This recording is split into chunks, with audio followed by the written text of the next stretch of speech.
départ, quand on m'a demandé de réfléchir à la porte de la miséricorde, je me suis dit qu'il était important que ce ne soit pas forcément une sorte d'arche devant, etc., mais que ce soit la porte elle-même qui soit la porte de la miséricorde, c'est-à-dire qu'elle fasse partie organique de l'Église même sur la porte elle-même. Ça me paraissait important, ça fait partie de l'Église vraiment. Dans un premier temps, moi j'essaye de m'adapter au lieu, c'est-à-dire que par exemple pour Versailles, pour ne pas justement plaquer quelque chose de parfaitement hétérogène, je me suis concentré sur la construction même de la porte et de la cathédrale pour que ça s'intègre. Je suis là pour entrer dans un lieu. Donc je travaillerai différemment à Versailles et dans une petite église romane ou dans une cathédrale gothique. C'est un langage, la peinture. Et donc, avant de dire j'aime ou j'aime pas, il faut essayer de comprendre ce que j'ai dit.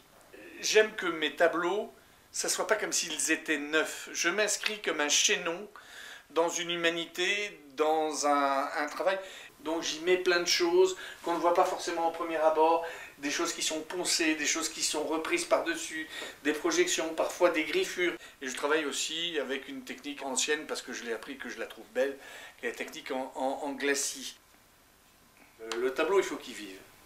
Il y a une phrase qui m'a marqué, qui dit « Quiconque passera cette porte pourra mesurer la miséricorde de Dieu et le Dieu qui pardonne, etc. » Donc je me suis dit, ce qui est important, c'est ce franchissement. Et à partir de là, il fallait que la porte soit très différenciée des autres portes.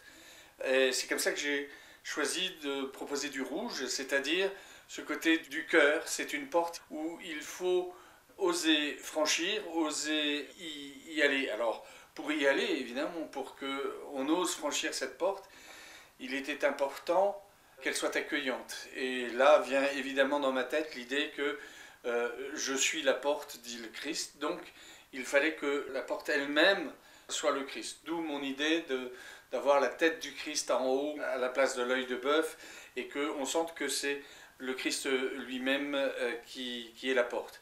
Mais il fallait qu'il nous dise d'entrer. D'où cette main qui invite à entrer. Et l'autre main, qui évidemment quand la porte sera ouverte, vous serez obligé de passer dedans, qui vous bénit. Il y a cette idée, passez par moi, je vous invite à venir et je vous bénis. Et quelle est l'idée évidemment la plus belle dans la miséricorde, si ce n'est l'idée du bon berger, c'est-à-dire et c'est comme ça que je suis parti sur cette idée d'un Christ bon berger, donc avec sur ses épaules la brebis. Mais je voulais aussi au sol qui est plein de brebis, parce que le bon berger, il va chercher la brebis qui est égarée, mais pour autant, il n'oublie pas son troupeau normal.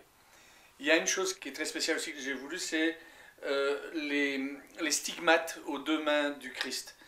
Les stigmates qui sont pour moi manière de montrer que la miséricorde passe par un sacrifice.